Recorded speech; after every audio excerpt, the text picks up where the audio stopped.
Hey, good morning, everyone. It's Eileen. And so Eileen Bird, I'm here with 2Life, and we are going to, you're in the right place for our program on managing breast cancer recurrence with Lillie Shockney. And so I'm actually going to start by a couple of different things. And one is that Lillie was on, and we had done all of our investigative work, but the area that she's in has had a significant power change or outage, and she has absolutely no internet connectivity. So she's going to join us by phone. And so with that, I'm going to start a couple things on getting us set up. We should hear Lillie come on in just a short bit. I was just on the telephone with her, and isn't it wonderful that we have telephones in this world after all said and done. And I'll add my own aside that my husband was career with Verizon, and he's the dial tone guy. So he will get a chuckle out of this when he hears all this tonight. Okay, so with that said, here we are with this is our 11th annual Women's Health Conference. We have moved the conference to a virtual format, both last year and this year. It's hard to believe that we're getting towards the end of 2021.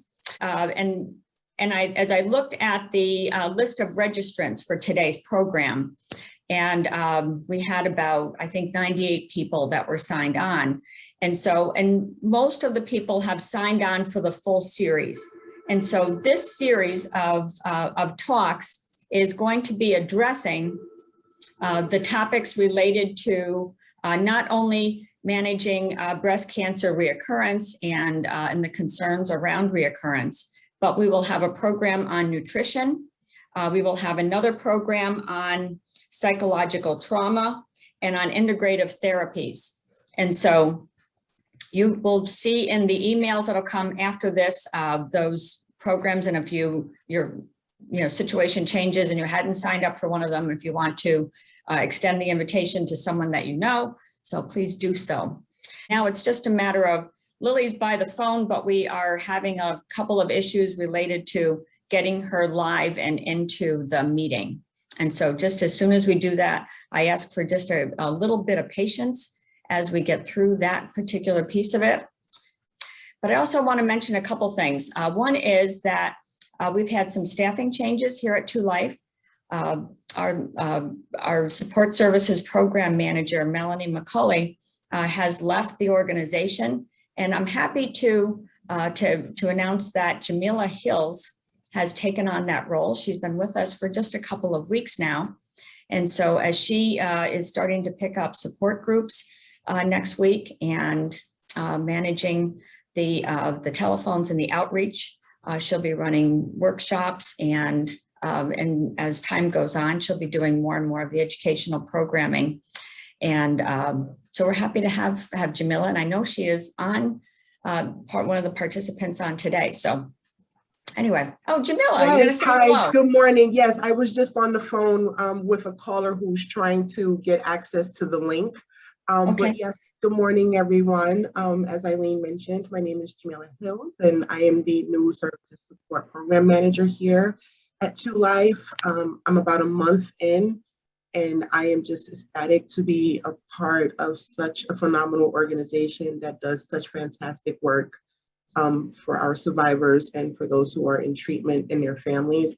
And I'm even more honored to be a part of my first annual Women's Conference series. And I look forward to learning all that I can from Lillie and all of the other presenters who will be hosting throughout the upcoming months. Thank you so much for having me. Okay, thanks, Jamila. I'm so glad you're able to join on here. And, yes. And I just got a tickle in my ear that they're just about through some of the technology issue related to getting Lillie live with us. And so I want to tell you a little bit about Lillie, and you may have seen some of this already, but Lillie is kind of amazing. And we found her as we were really investigating the whole topic of managing our concerns about the topic of reoccurrence. And Lillie was the former director of the Johns Hopkins Breast Center in Baltimore. She is a registered nurse with a Bachelor of Science in Health Administration from St. Joseph's College in New York, a Master of Administrative Science from Johns Hopkins, and she spent a lot of time with Johns Hopkins. Ms. Shockney is a published author and nationally recognized speaker on breast cancer. And Lillie has written 15 books. She's on and should be able to talk. And more than 300 articles on the topic of breast cancer. She's also a consultant for breast cancer on a number of outlets, including ABC News and Good Morning America, has consulted regular on the Today Show. Pardon me. She's an active clinical researcher.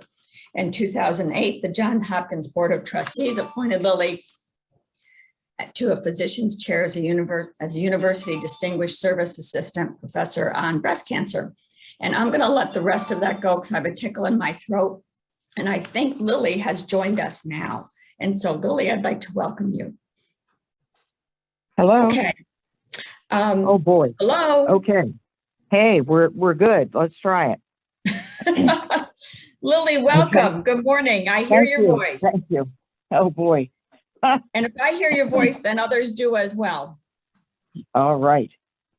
Okay, Lillie, you've been introduced and I'm going to let you Okay. get right to it. All right. Thank you so much. Thank you. So good morning, everyone, and thank you for your patience. morning. As my computer has a hissy fit and says there's no internet in my area. So this morning I'm going to talk about dealing with fear of recurrence of breast cancer. And to start, we really need to talk about what do we mean by recurrence. So there's three types of recurrence.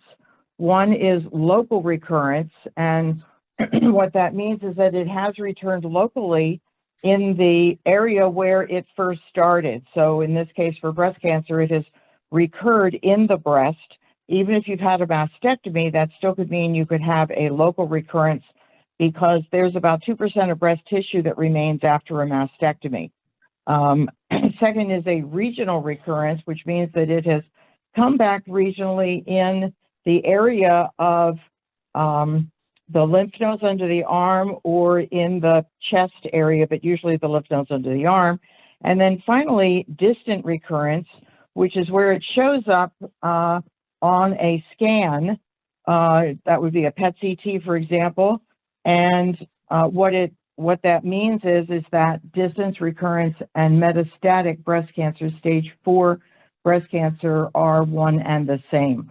In order to confirm that it is distant recurrence, that it is in fact metastatic disease, there must be a biopsy done of the area where this has been identified. So for example, that could be the bone, that could be the lung, that could be the liver, or even elsewhere. So when that does occur, we don't refer to it yet as metastatic disease until we know for sure by having gotten a biopsy and gotten those results back. You could have a scan done and they'll see some little ditzel pixel on it and freak you out. I've had that done to me as an almost 30-year breast cancer survivor. And what it ended up being, ironically, in my lungs was a grain of Chinese rice that I had aspirated on a few weeks prior to that. But for about 2 weeks, I thought I had metastatic disease to my lungs. That was quite unfun. So ironically, when we say that it has recurred, one of the goofy things about this is that it actually hasn't come back. It was there all along. And that's what makes this a little strange, is that there were microscopic cells elsewhere in your body that had traveled from one location, that being the breast, to another organ site, and they sat there dormant and they could not be seen on any imaging study. They just sat there quietly until, lo and behold, you got an ache or pain or something that caused you to end up saying, gee, I think I better see my doctor because I really don't feel very well. So most recurrences happen within the first 1 to 5 years. The higher the stage of the breast cancer, the sooner it will recur if it's destined to do so. And there are some individuals with very early stage breast cancer, stage 1, stage 2 breast cancer, whose cancer was ER positive, estrogen receptor positive, and HER2 negative, that recurrence as metastatic disease could actually happen many years later. And I say many as in 10 years or 15 years later. These are the patients that you see on TV in the commercials for CDK4/6 inhibitors, that particular drug. Their cancer is treated as a chronic illness, and they may live 2 decades or more in harmony with their disease. Those who recur sooner are usually ones that have triple negative disease or have ER negative and HER2 positive disease.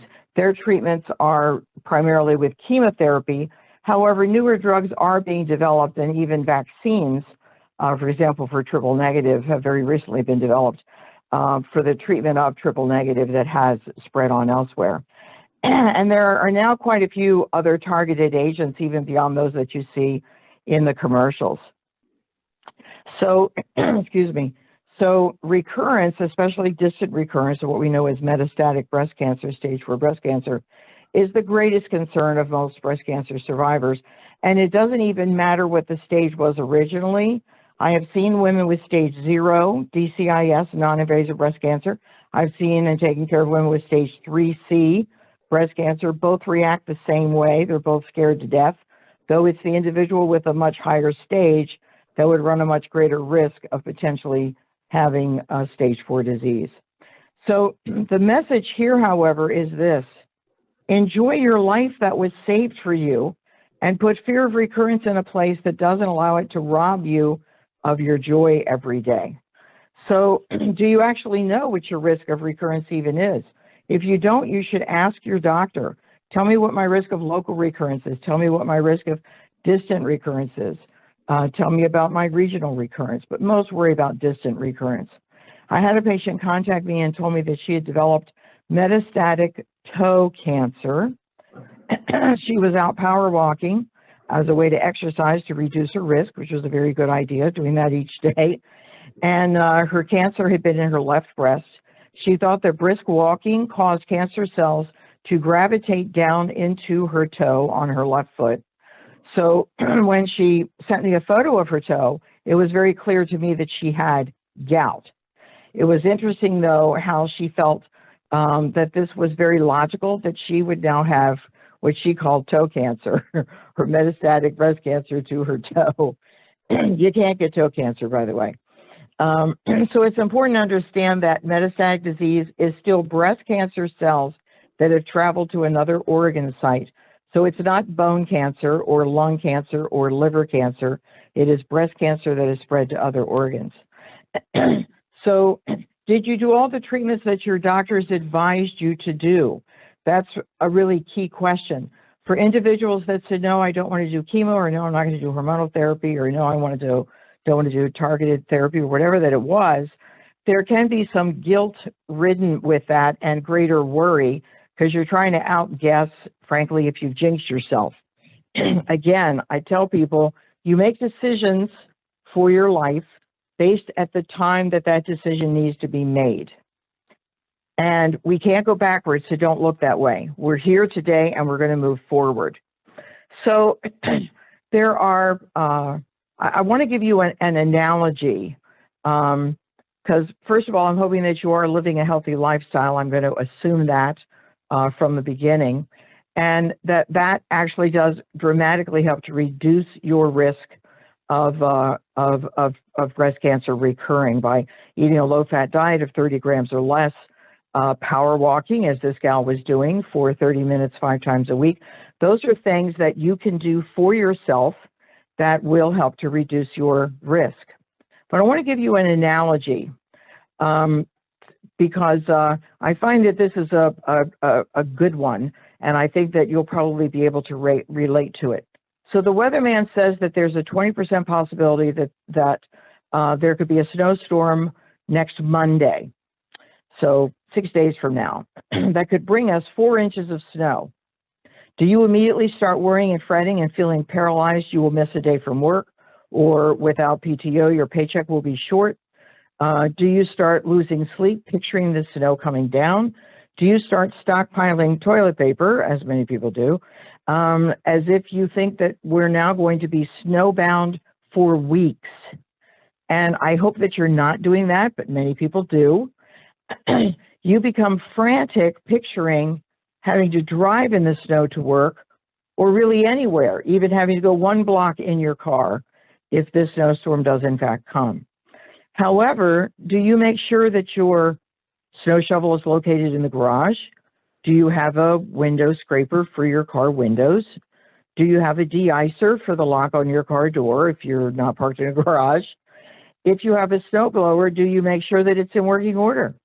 Do you watch the news on Saturday and Sunday to get the latest update on the storm rather than watching it Tuesday, Wednesday, Thursday, Friday on every channel that it's on at every hour that it's on to see what the weatherman has to say? You can plan to use Uber or Lyft because of concern about driving yourself to work on Monday, which is a reasonable option.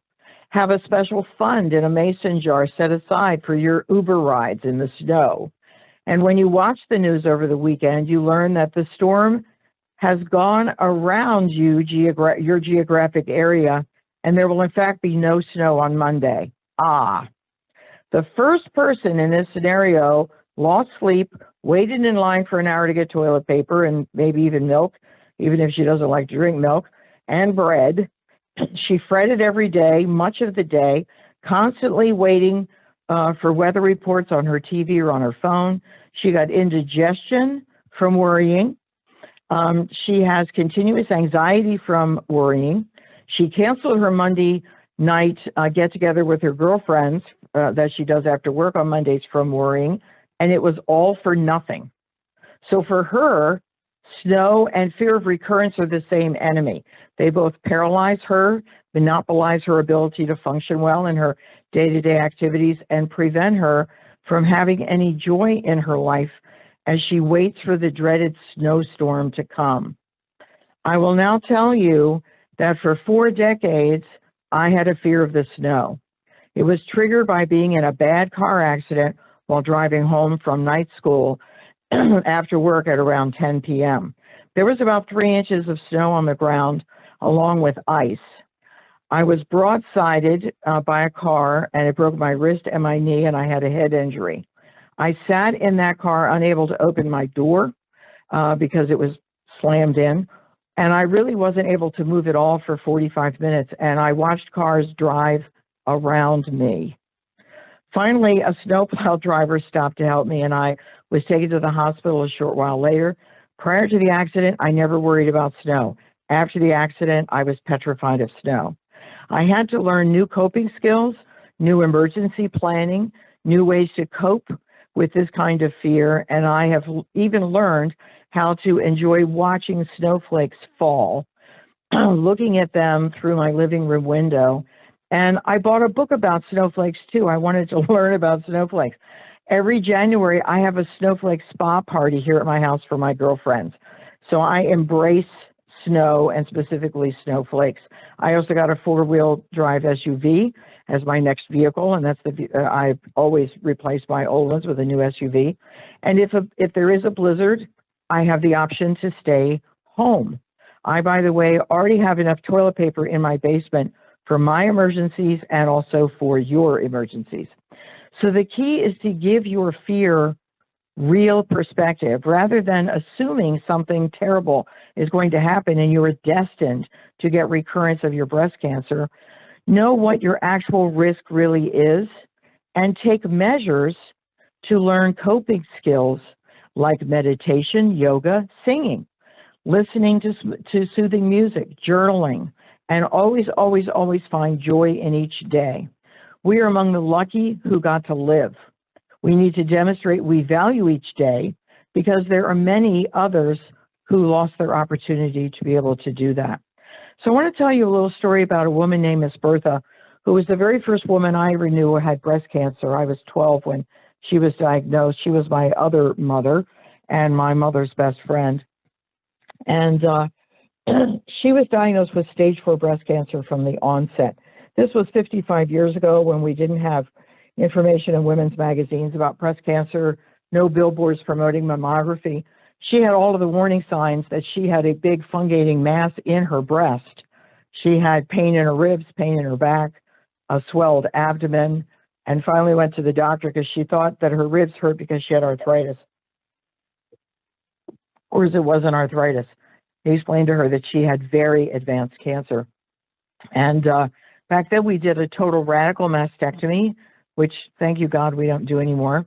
Removal of the breast, both chest muscles. She also had 3 ribs removed. All of the lymph nodes under her arm, all the way down to her elbow. And these these lymph nodes went inwardly down to her lung. He told her he would follow it with chemotherapy. We only had 1 drug to offer them. And that he would give her cobalt radiation, which meant we stand you up against a wall and we beam the radiation at you with no way to target it. So really your whole body gets radiated, including your brain. They targeted her breast area, and she had portal holes in her back that were permanent where the radiation had exited. So no way to target radiation back then. But the doctor said the fact of the matter is, I don't think you're going to live more than 5 months. So the best thing you can do for yourself is to go home and get your affairs in order. And she was a psychologist, and she said, well, I am going to get my affairs in order, but I made a list of personal goals I intend to achieve before I leave this world. And though I think you're a really good doctor, you're kind of rude. So I made a decision I'm going to add a goal to that. And my goal, mister, is to outlive you, her doctor. And Miss Bertha was a miracle patient. She lived for 21 more years. Only the last year of her life was not good quality. The rest was fantastic. On a particular day, she and I were to go beachcombing on the Chesapeake Bay. We planned it 3 weeks ahead. And on that day, it was raining. There wasn't a thunderstorm, but it was raining. And so my mother said, well, I'm still going to take you over to be with her. However, I don't think that you're going to be going out to walk on the beach. She'll probably play some board games, and Miss Bertha plays the piano, and you love singing with her. So that's probably how you spend your day. So when I got over there, Miss Bertha came out of her house wearing a yellow slicker, carrying a yellow slicker in her arms, having a yellow hat, carrying another yellow hat, and 2 umbrellas. And I opened the car door, and I said, Miss Bertha, it's raining. And she said, yes, isn't it beautiful? And we walked down to the beach. And as we walked along the beach, she said, look how the rain is making little tiny holes in the sand. Look how the rain is hitting the waves as the waves come in and come close to our feet. She says, now take off your hat, put your umbrella down, tip your head back, and feel the rain on your face. Open your mouth and feel the rain on your tongue. Isn't the rain beautiful? And what she taught me is that every moment of our life, we can find joy in it. We just have to choose to look. So I've always remembered that. And whenever there's a light rain outside, I think about Miss Bertha and the lessons that she taught me. So I am hoping that all of you have been, as I say, following the lifestyle behaviors that do help to reduce your risk, but I realize that that might not be the case. So if you haven't been, this is a great time to adopt some of those lifestyle behaviors. And one of them also is reducing your stress level. High stress produces cortisol in our body, and it prevents our T cells, T as in Tom, our T cells from working. Our body produces T cells every day. T cells are the cells that fight cancer, which I think is very interesting. So our body is actually doing its own cancer prevention every single day for us. We just don't know about it. So in order to keep your T cells pumping and doing their job, you need to have a good immune system intact. And that usually means to reduce your stress level, because we know that stress does tax our immune system. That's why, like after a big holiday like Christmas and New Year's, we're exhausted because we've had to do so much between Thanksgiving and Christmas. And you might say, oh, look at it, it's January 4th, and now I have a winter cold. Dag nabbit. That's not surprising to me. It is because your immune system dropped while you were trying to do way too many things at once. So I want you to think about ways in which you can reduce your stress, increase your ability to live a healthier lifestyle, and put breast cancer recurrence in its place and not be dwelling on it every day or even every week or every month, because it doesn't deserve it. You've given breast cancer what it needed to get rid of it. Don't allow it to take away any more of you. Don't give it that kind of power. You need to be the one in charge.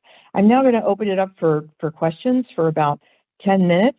So I'll rely on the folks on your end to help make that happen. So Lillie, it's Eileen. I'm going to jump in here. And so what I'm going to do is I've got a couple of questions that I'm going to read to you. I think that's the way we'll handle it. And I want to also invite the audience, if you do have some additional questions, we've got some time here and hope to address everything that we can. So the first one, should we ever stop being on watch for the next time? There were 12 years between my last 2 bouts, and now 15 more years have passed. And so that's the end of the question. Do you want to address that? Sure. So the risk of developing breast cancer after you've passed 10 years is 1 to 2%. So think about that with snow. There's a 1 to 2% risk of some snow flurries. There's a 98% risk there'll be no snow. So there's a 98% probability you will not revisit this again. If, however, your recurrences were regionally in your lymph nodes, or if you're describing to me that you have breast cancer that has that is actually stage 4 disease and has been in remission, if that's what you're describing to me, and that might be what you're describing to me, then when it is stage 4, it can kind of show up whenever it feels like it. And you should be on medication for that pretty much all of the time, some type of maintenance drug if you have had stage 4 in the past. Thank you. I'm hoping that, sure. Thank you. And so Karen can weigh in on that, but I think that's good. I'm going to read another question, and I'm going to start with the second part of it first, which is a general comment. And so this person is saying, I've never really had a fear. I even forgot that I had, excuse me, I'm reading this wrong. I even forgot I had cancer, except for doing the right things to stay healthy. And then she had a third diagnosis, was found as a fluke. And so now I'm going to go back to the question because I think it sets a tone here. And she's really asking about any alcohol. You know, is any alcohol okay? Her third breast cancer was in her chest wall and lung. Okay. So we are talking about stage 4 breast cancer. And for women with stage 4 breast cancer, we have to balance risk factors. Is alcohol a risk factor? Yes, it is. It used to be that we would say you could have 1 alcoholic beverage a day and it does not increase your risk. That changed a 1.5 years ago, and some research studies showed that any alcohol could increase your risk. Ironically, alcohol increases the estrogen in your body. I don't think we figured out how it does that, but it does. So I always say, sometimes it doesn't matter how it does it. If it does it, we need to be aware of it. However, if you really do enjoy a glass of wine, let's say twice a week with dinner, then I feel 99.9% positive that your medical oncologist is going to say to you, go ahead and have that glass of wine, but have it be 1 glass, not more than that. Have it be a normal size wine glass and not a big, giant wine glass, because we are balancing joy with risk of recurrence. I think it's fabulous that you've had so many years go by, though, being in remission. That's wonderful, marvelous, incredible, and I'll hope and pray that you remain in remission. Would be exactly what we hope happens. So tell me the next question. Sure. And so is there a blood test to assess risk of reoccurrence or actual occurrence? Yeah, so there is a blood test that's in clinical studies that's being done, not just for breast, but also for prostate, for solid organ tumors, I guess I should say. So also for lung, also for pancreatic. Pancreatic's a really key one for people that carry a BRCA2 gene mutation. They're at risk of breast, ovarian, pancreatic, colorectal, and early age prostate for men. This blood test was developed at, I'm pretty sure I'm right in telling you, Cleveland Clinic. It was just publicized about 8 or 9 days ago. So you might want to Google blood test for measuring cancer risk, and a URL for it should pop up with an article that describes what the findings have been and how it will get rolled out across the country. These kinds of things get rolled out slowly because we know that it was done at, the research was done at one facility and not at many facilities.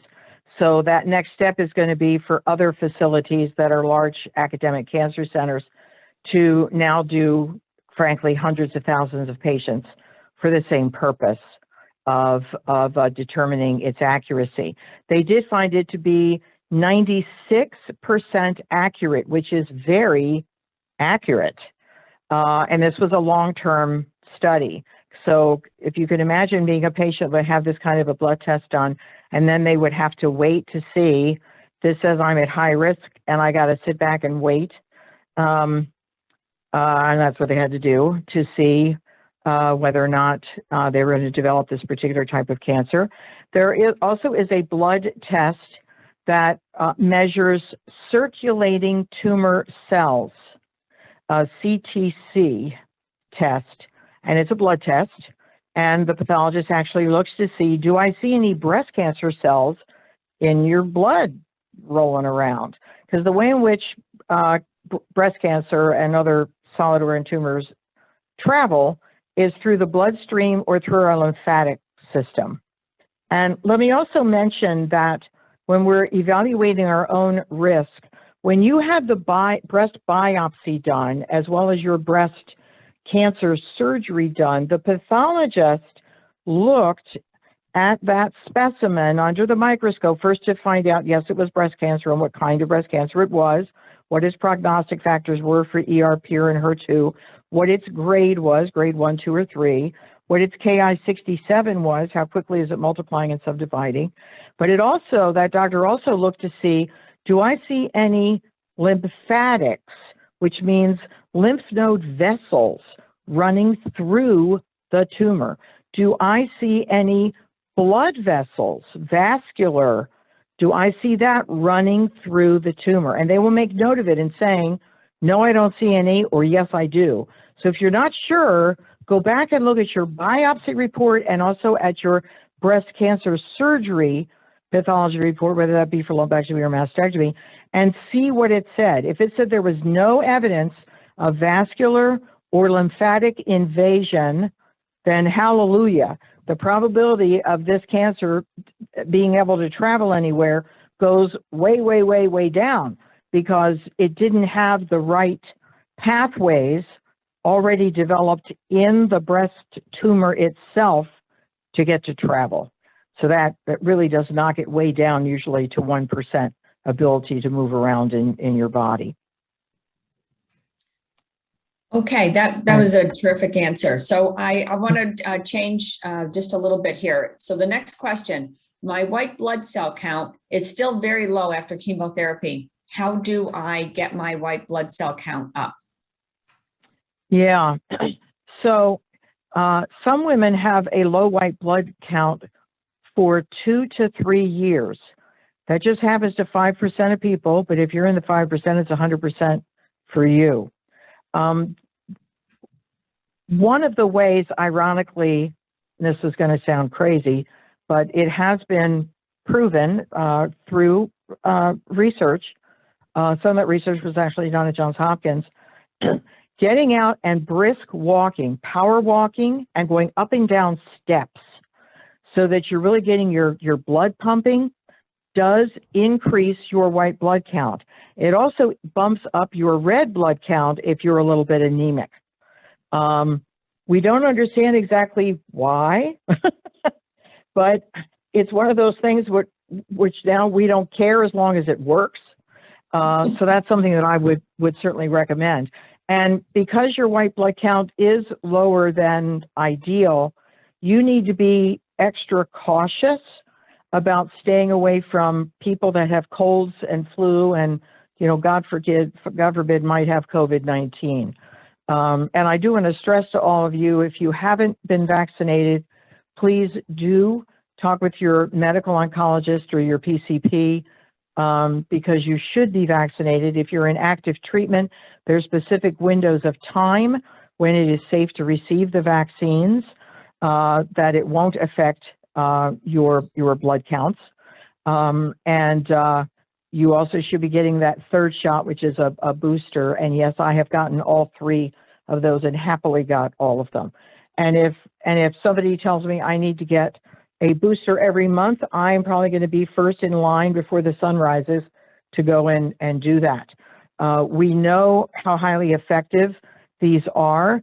I'll let you in on a secret, which I've only told my husband and my daughter, ironically, but I'll share this with all of you folks today. And that is that people have been frightened of the mRNA, which is the Pfizer and the Moderna vaccines. Now, here's the funny, because people have said, how could they have developed a vaccine so quickly for this? This doesn't make any sense to me. It was developed quickly because of all the research that's been done with cancer vaccines. We took that cancer vaccine research, which is based on mRNA. And we also know that the only way we can get cancer is to have inflammation in our body. So prior viruses that we've had in our youth, in life, whenever we've had it, or other forms of inflammation. So, for example, somebody has hepatitis C. If it isn't effectively treated very early on, which now there are drugs for it, and there's a vaccine for it, isn't there, to prevent getting hepatitis B and hepatitis C. If that is not treated, those are the people who develop a liver sarcoma 99% of the time, about 10 to 15 years after they've had hepatitis. And it's because of that inflammation of the liver caused by the virus hepatitis that then allowed cancer cells to grow in that liver and give them a liver sarcoma. So that's how these vaccines, those two, developed so daggone quickly. It's because we said, wait a minute, this is a virus. We know a lot about viruses. We don't know much about this one, but look at all the virus research we've done that has driven us to now understand how to develop cancer vaccines. So they went back to all of that history and said, we're 3/4 of the way here. We're going to get here in just a few months. And so they did. But they aren't telling people on television, and I don't know why that is, because it would certainly solve I don't know how they made this so quick. I don't trust it because it happened too quickly. It didn't happen that quickly. This is based on over 35 years of research. So we just had good timing is what it amounts to, that it was the right timing to say, let's take what we already know and finish it. And so please do get your COVID-19 vaccines and stay away from people that aren't getting them or are not candidates for getting them. If you're going to be around family for Thanksgiving, and I hope that you are, anyone unvaccinated, which includes, toddlers, it's a good idea to get a COVID test kit. If they're out of them at the box chain pharmacies like CVS and Rite Aid, Walgreens and such, Amazon does have a good supply. I actually keep 4 on hand in case somebody comes to visit me as a surprise, which I've had happen. And this predated the vaccine being available, so she was in my area, wasn't going to be again, maybe ever. And she was from the West Coast and was here visiting some other people, and just came and surprised me, which was a wonderful surprise. But I said, you can't come in my door until I do a test on you. So people can't cross my threshold unless I know they're COVID-19 free. And Lillie, we do have some other, oh, go on. Oh, go right We do ahead. have some other questions. I didn't want us to run sorry, out of go right time. ahead. Yeah, If sorry. we can do Yes. that. Okay, so Yes. let me start here. So does the Oncotype DX genetic test apply to women with lymph node involvement? The answer is yes. You can have up to 3 positive lymph nodes, and Oncotype DX does work. For patients that have invasive lobular carcinoma, which is 14% of invasive breast cancers, invasive ductal, 85% have that kind, invasive lobular, only 14% have that kind. It doesn't always work as well, the Oncotype DX, only because there aren't as many patients that it has been tested on, comparing that 85% to 14%. But yes, up to 3 positive nodes, and it's ER positive, HER2 negative, the Oncotype DX test works, yes. Thank you. This is a really great question. What type of surveillance should breast cancer patients insist on? At first, my doctor said just the CA-125 and CA tests. I pressed for more, having had breast cancer once before, and now have had more scans and a surveillance schedule that I'm satisfied with. But the question is about surveillance. So for those that have not had stage 4 breast cancer, so it is not metastasized and traveled on to another organ like the lung, the liver, the bone, doing scans today is a no-no. Used to be we did scans every 6 months on everybody, and standard of care changed, hold on to your hat for this, 18 years ago, a long time ago. It was found that doing these scans did not help anybody. We will always find something on a scan. That's how I ended up having the scan I told you about mine, where they said, oh, we see something this time and it's in your lung. Looks like it's probably metastatic lung cancer. We need to do a biopsy. And lo and behold, it wasn't lung cancer. It was a grain of rice that I had aspirated on 2 weeks prior to that. So we can always find some Dixel pixel on a daggone scan, unfortunately. And then we chase that down, right? Because we go, well, we got to figure out what this is. The problem is that almost always it will be nothing related to cancer, but it became guilty by association. So for those that have stage 4 disease, we would be scanning based on your treatment that you're receiving and how long does it take for that treatment to start working, which is usually 3 treatments, or every 6 months to see if we see that the cancer is spread elsewhere, or if you've got a new ache or pain somewhere. For those that are stage 0 to 3, we do not do scans. We should not be doing scans. We should not be doing blood tests either.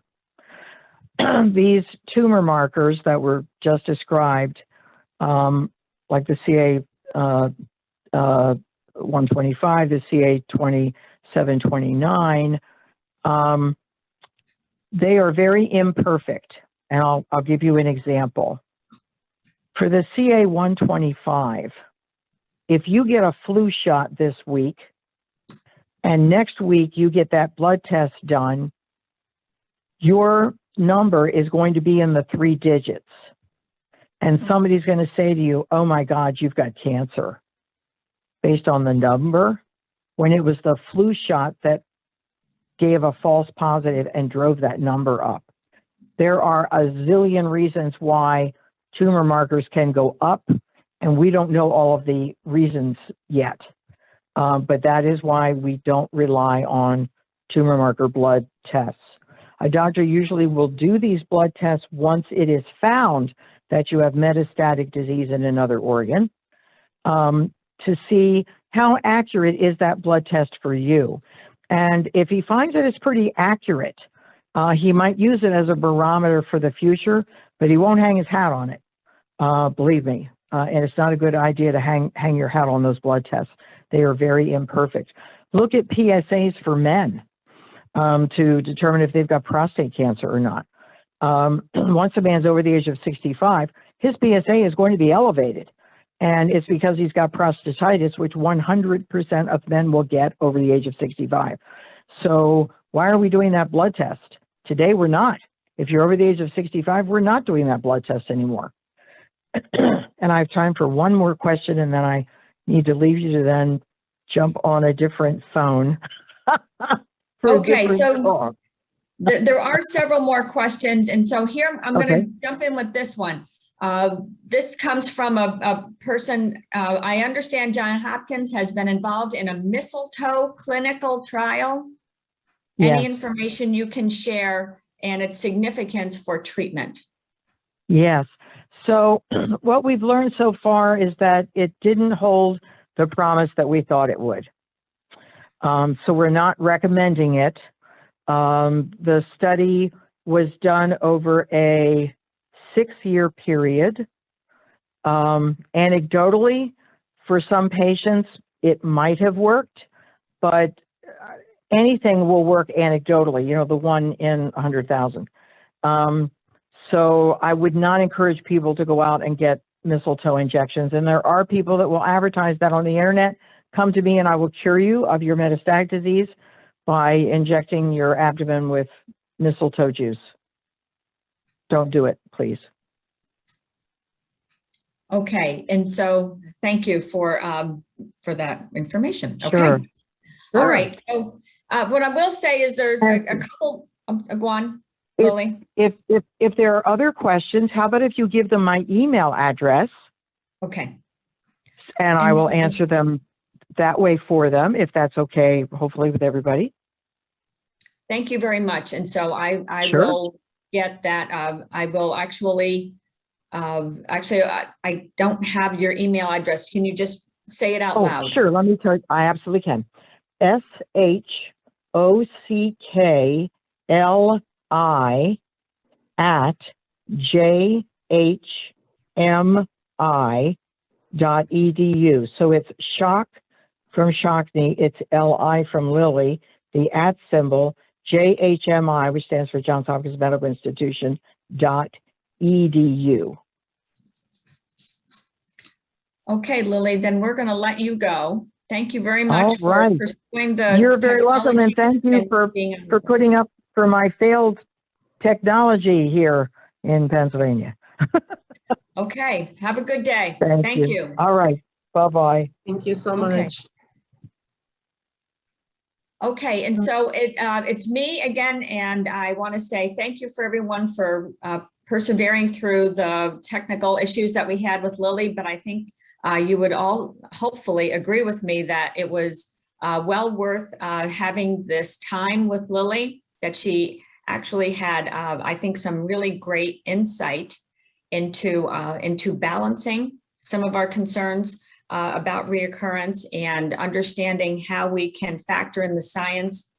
And I think I speak for everyone who's on this program today, that we all are wanting to learn and gain as much information as we potentially can, so that we live the most joyful lives that we can. And you know, I want to say all the more power for people who are on from the medical community, and all the good work that is done to keep us all as healthy as we can be. And so with that, I would like to introduce and invite Rita Cox to say a few words. Rita is the board president of 2 Life, and she is with us this morning. Her schedule doesn't always allow her to do programs during the course of the day. So Rita, if you are close by and want to chime in and say hello, welcome. Welcome. And I have to tell you, Eileen, I am so excited that today was the day that I got to actually join in on one of these. I was excited about listening to Lillie because I completely understand where everybody is. I'm a 10-year survivor, and yesterday was one of my follow-up visits, and I still get that pit in the bottom of my stomach waiting for results. So I completely understand. And when people talk about, you know, the odds of recurrence, I don't always believe that, because we've all heard, a lot of us have heard multiple times that your situation is rare and the odds of it coming back again are small.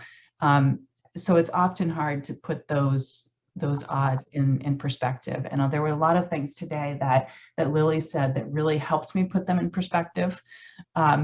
In particular, the snow analogy, because yeah, I don't run to the grocery store when there's a 10% chance of a blizzard. So I'm going to remember that, and that will definitely make these easier for me. I think there was a lot of great information today. I hope everyone was able to find a couple of nuggets, at least a couple, that will help in their situation and help them feel better moving forward. And I'm very thankful to Lillie for taking the time today and providing her email address so that if anybody has additional questions, they can follow up. So thank you so much to everybody this morning. Thank you, Lillie. Thank you, Eileen and Chris and Sue and Jamila and everyone else on the team at 2Life for making today happen. I hope everyone has a great day.